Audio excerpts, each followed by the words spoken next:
Mein Name ist Christian Hartl und ich bin Exportkontrolleur. In diesem zweiten Teil der Serie Was ist Exportkontrolle? Dreht es sich um das Thema der Exportkontrolleur. Hierzu werde ich Ihnen erklären, welche Spezialisierungen es innerhalb der Exportkontrolle gibt, was die Voraussetzungen und was die Tätigkeiten eines Exportkontrolleurs sind.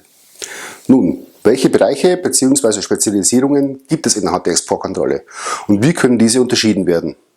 Da sich die Exportkontrolle nahezu über alle Branchen hinwegzieht, gibt es natürlich auch eine große Vielfalt an Spezialisierungen. Offiziell gibt es keine Unterscheidung. Deshalb habe ich aufgrund meiner Erfahrung versucht, die Hauptbereiche für Sie zu benennen, in denen sich Exportkontrolleure spezialisiert haben. Diese sind zum einen der Maschinenbau, die IT und Elektronik mit ihren verschiedenen Aspekten wie Hardware, Software, Verschlüsselung usw., die Chemie und Biologie sowie der Themenbereich Nuklear, um nur einige Bereiche zu nennen. Eine weitere Möglichkeit der Unterscheidung bieten die Kontrollebenen. Diese Kontrollebenen haben dieselben Unterscheidungsmerkmale, wie es sie bei Gütern gibt. Die Unterscheidungsmerkmale bei Gütern werde ich in einem späteren Video nochmal explizit erklären. Die Kontrollebenen lassen sich in 3 bzw. 4 Ebenen aufteilen. Die erste Ebene ist hierbei die Dual Use. Die zweite Ebene ist die Ebene der Rüstung, also alles, was mit Militär zu tun hat. Und die dritte Ebene behandelt das Thema Sanktionen und Embargos. Hierzu noch ein kurzer Einschub. Dual-Use bzw. Dual-Use-Güter sind Güter, die einen doppelten Verwendungszweck haben. Also Güter, die eine zivile als auch militärische Anwendung haben können. Deswegen Dual-Use. Aber was sich genau dahinter versteckt, werde ich in einem meiner nächsten Videos erklären. Aber zurück zu den Kontrollebenen innerhalb der Exportkontrolle. Jeder Exportkontrolleur ist in einem oder 2 dieser Kontrollebenen beheimatet. Warum nur 1 oder 2 und nicht in allen 3? Nun ja, jede einzelne dieser Ebenen ist für sich sehr umfangreich und um immer auf aktuellem Stand zu bleiben, muss hierfür ein nicht unerheblicher Teil an Zeit investiert werden. Aber wie schon erwähnt, es gibt noch eine 4. Ebene. Die 3 jetzt genannten Ebenen, also Dual Use, Militär, Embargo und Sanktionen, sind die Ebenen aus nationaler Sicht. Und die 4. Kontrollebene ist die Ebene des US-Rechts. Die Frage, die nun im Raum steht, ist: Warum soll man sich an das US-Recht halten, wenn wir ja hier in Deutschland sind? Nun, das US-Recht hat aufgrund der weltwirtschaftlichen Stellung der USA eine extraterritoriale Anwendung. Einfach gesagt, wer mit den USA oder mit ihren Gütern Handel treiben will, muss das US-Recht akzeptieren und bei sich anwenden. Dies ist der Grund, warum es auch innerhalb der Exportkontrolle außerhalb der USA die Spezialisierung auf die Kontrollebene des US-Rechts gibt. Das US-Recht hat grundlegend dieselben 3 Ebenen wie das deutsche Recht, nur vom Wording her etwas anders. Und diese sind: Dual Use ist in den USA die Export Administration Regulation, also die EAR. Die Rüstung sind die ITA, die International Traffic in Arms Regulations. Die Embargo und Sanktionen sind auch in den USA Embargo und Sanktionen. In den USA gibt es eine Besonderheit, und zwar Nuklear. Hierfür hat die USA eine eigene Verordnung, im Gegensatz zu uns hier in Deutschland. Ein weiterer Unterschied zu uns ist, dass es in den USA für jede einzelne Ebene eine eigene Behörde gibt. In Deutschland hingegen haben wir für alle genannten Ebenen eine Behörde, und zwar das BAFA, das Bundesamt für Wirtschaft und Ausfuhrkontrolle. Die USA hingegen hat für Dual Use, also EAR, das BIS, das Bureau of Industry and Security. Für Rüstung, also ITA, das DDTC, das Directorate of Defense Trade Controls. Für Embargo und Sanktionen das OFAC, das Office of Foreign Assets Control. Und für Nuklear das NRC, die Nuclear Regulatory Commission. Wie Sie sehen, ist das Thema US-Recht nicht mit ein paar Sätzen so einfach erklärt. Aus diesem Grund werde ich natürlich speziell für das Thema US-Reexport separate Videos zur Verfügung stellen, um Ihnen auch dieses näher zu bringen. Aber fassen wir die Tätigkeitsbereiche und die Kontrollebenen eines Exportkontrolleurs nochmals zusammen. Es gibt die Bereiche Maschinenbau, IT und Elektronik, Chemie und Biologie und Nuklear.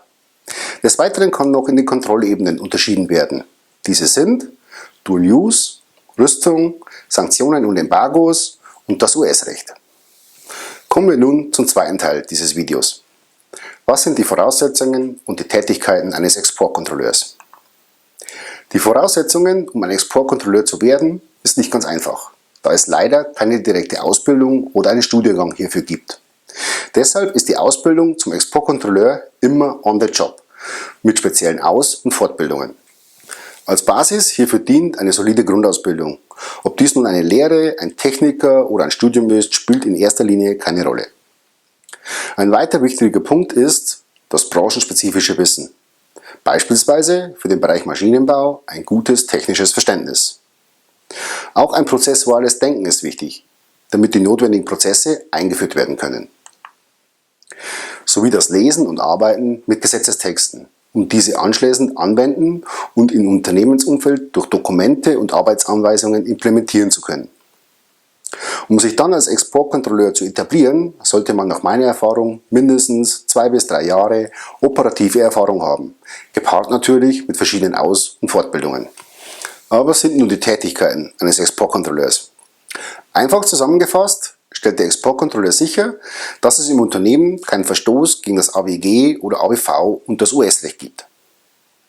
Prinzipiell lassen sich die Haupttätigkeiten eines Exportkontrolleurs in die strategische, also die planerische, und die operative, also die praktische Exportkontrolle unterteilen. Die Tätigkeiten hierbei sind zum einen die Klassifizierung von Gütern nach den Güterlisten, die Beantragung und Verwaltung von Exportlizenzen, die Durchführung von Kontrollen bei Lieferungen, die Einführung von Exportkontrolldokumenten wie ICP oder TCP und dessen Prozesse, die Planung und Durchführung von Trainings für die Mitarbeiter des Unternehmens und die Änderungsüberwachung in Bezug auf Gesetze, beispielsweise von Embargos und Sanktionen oder innerhalb der Güterlisten, um nur das Gros zu benennen. Ich möchte jedoch noch kurz 2 Begriffe in diesem Zusammenhang erklären. ICP und TCP. ICP ist laut BAFA das innerbetriebliche Compliance-Programm. Weitere Namen hierfür sind Internal Compliance oder Kontrollprogramm.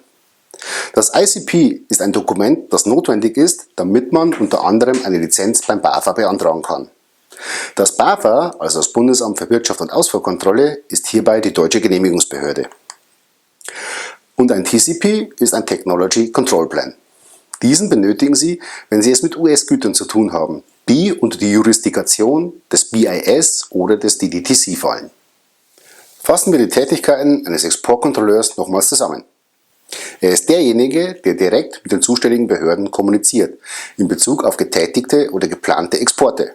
Also er verwaltet die dazugehörigen Lizenzen. Er sorgt dafür, dass die Güter die richtige Klassifizierung haben und er trägt dafür Sorge, dass der Ablauf der Exportkontrolle innerhalb des Unternehmens durch Trainings, Prozesse und Dokumente wie beispielsweise das ICP sichergestellt sind. Wie Sie sehen, gibt es innerhalb der Exportkontrolle verschiedenste Möglichkeiten, sich zu spezialisieren. Natürlich ist es abhängig, welches Marktsegment Ihr Unternehmen bedient.